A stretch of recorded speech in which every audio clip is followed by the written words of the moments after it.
अभी अपने आप से लेने आ जाएंगे आपसे। अब नीचे आते हैं कि bargaining power of supplier. Supplier की बार्गेनिंग पावर कब होगी? जब परचेज करने वाले या जो बायर होंगे वो बहुत ज्यादा होंगे। अगर बार्गेनिंग पावर सप्लाई करने वाले अगर जो बार्गेनिंग पावर तब स्ट्रांग हो जाती है तब डिमांड बहुत बढ़ जाती है।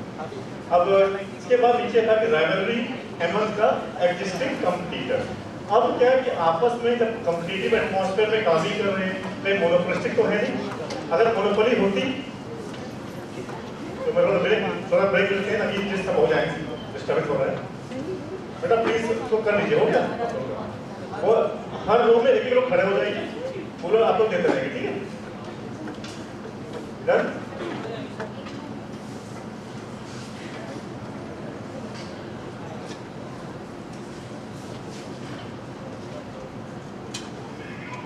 Should I start now? Should I start now? Yes, sir. Okay. The rivalry among the existing companies मैंने कहा आपसे पहले बोला कि एक जहाँ पर competitive landscape है। अब आपको वहाँ से यहाँ जोड़ देंगे कि what is competitive landscape? Competitive landscape में जहाँ पर सारे players एक ही जगह पर एक ही सिनेरियो में खेल रहे हैं, वहाँ पर ये काम आता है। यहाँ पर आपस में दोनों लोग लड़ रहे होंगे और इसका फिर फायदा किसका होगा? कस्टमर का। जहाँ पर परफेक्ट तरीके से आपस में लोग लड़ रहे हैं, वहाँ पर प्राइस वार है, क्वालिटी वार है, वहाँ पर सबसे अधिक जो फायदा होने वाला है वो एक ही कस्टमर का होता है। कस्टमर वहाँ पर जो विन होती है, क्वालिटी भी अच्छी मिलती है, प्राइस भी कम होता है।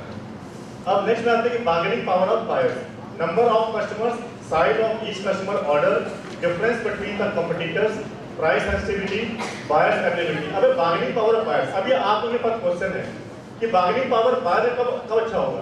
मैडम, बायर का बार्गेनिंग पावर कब अच्छा होगा?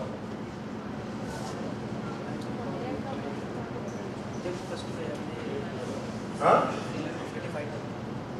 बताइए, बार्गेनिंग पावर बायर से कब होगा?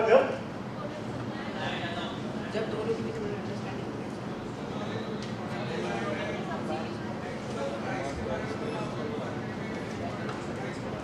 हमें लग रहा है खाने की वजह से लोग नहीं बोल पा रहे थे, अब एनर्जी आई तब क्या है। हाँ चलिए भाई, एक वो बोले बातें बोलिए प्लीज।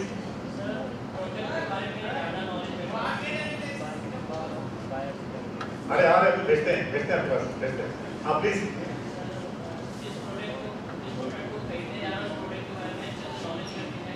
नहीं मैंने ये पूछा है, माय क्वेश्चन इज दैट कि बार्गेनिंग पावर ऑफ बायर्स कब अच्छा होता है, क्यों अच्छा होता है, किस सिचुएशन में?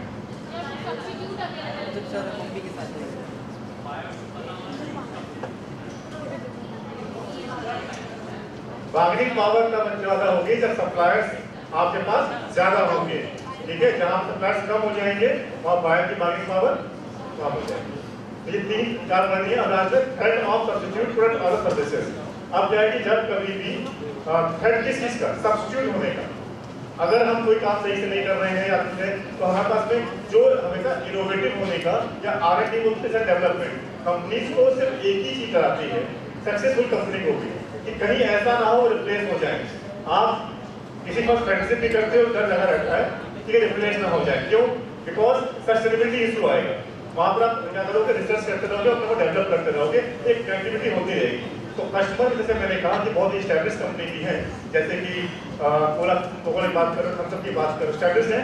इसके बाद भी हर 10 सेकंड में आप उनका ऐड देख रहे हो, मतलब क्यों याद दिला रहे हैं कि वी आर देयर, हमें प्रेजेंट है, हमें गए नहीं है, ऐसा ना हो। तो कंफर्ट जोन की जो बात कर रहे थे आपसे, जो किसी पीछे से कहा था हमसे, इसलिए कंफर्ट जोन में नहीं आ पाते हैं कि थ्रेट ऑफ रिप्लेसमेंट हमेशा रहने वाला है।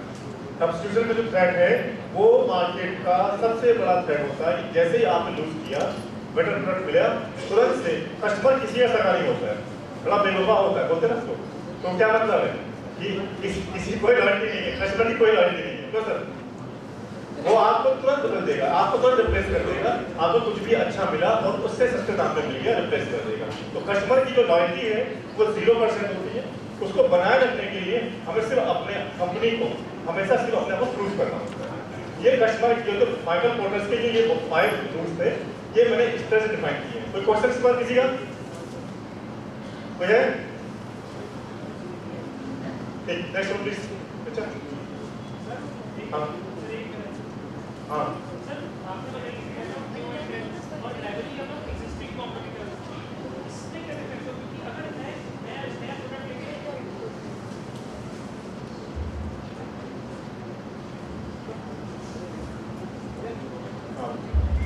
चल रहा है।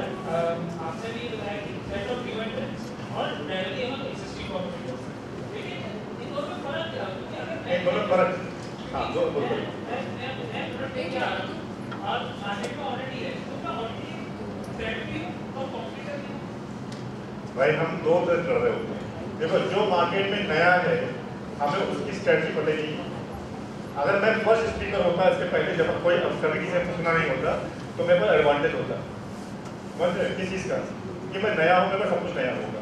जब आपको सेकंड थर्ड बार सुन रहे हो तो मेरे पास में ये रिपीटिशन का जो इशू है, मैंने फर्स्ट टाइम बताया कि रिपीटिशन का थ्रेड है, वहाँ पर एक थ्रेड हम खुद लेके आ रहे हैं कि एक्सेप्टेंस नहीं होगा, तो मुझे सब कुछ चेंज। तो यही है न्यू एंट्रेंस में है। जो न्यू एंट्रेंस वाले हैं उनके साथ ही बेनिफिट है कि उनकी स्ट्रेटजी कुछ पता नहीं होती है।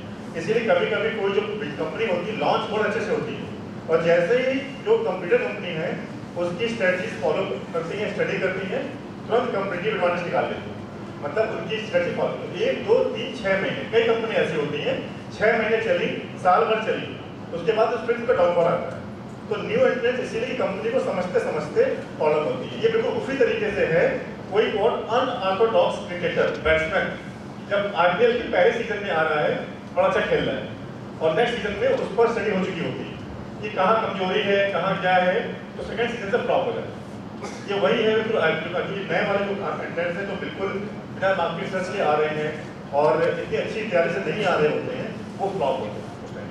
तो ये हुआ न्यू एंट्रेंस, थोड़ा ज़्यादा खतरनाक है मगर वो शॉर्ट टर्म खतरनाक होते हैं।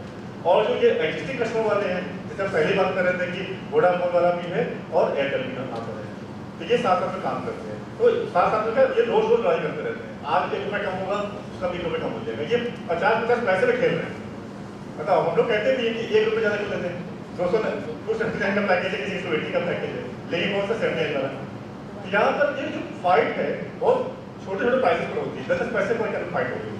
तो न्यू एंट्रेंस इसलिए रिस्की है, मतलब शॉर्ट टर्म के लिए है। और जो लाइब्रेरी वाला है जो ये लॉन्ग टर्म चलता है, जहाँ पर सेम लैंडस्केप में खेल रहे होते हैं, उस लैंडस्केप में एक हेल्दी कॉम्पिटिशन होता है, मार्केट स्टैंडर्ड से बड़ा होता है, वहाँ पर आपको टक्कर बराबर की मिल रही है। ठीक है, और क्वेश्चन है इसके अलावा है? चलिए आप थोड़ा सा चैट पे आते हैं अपने नेक्स्ट सेशन में।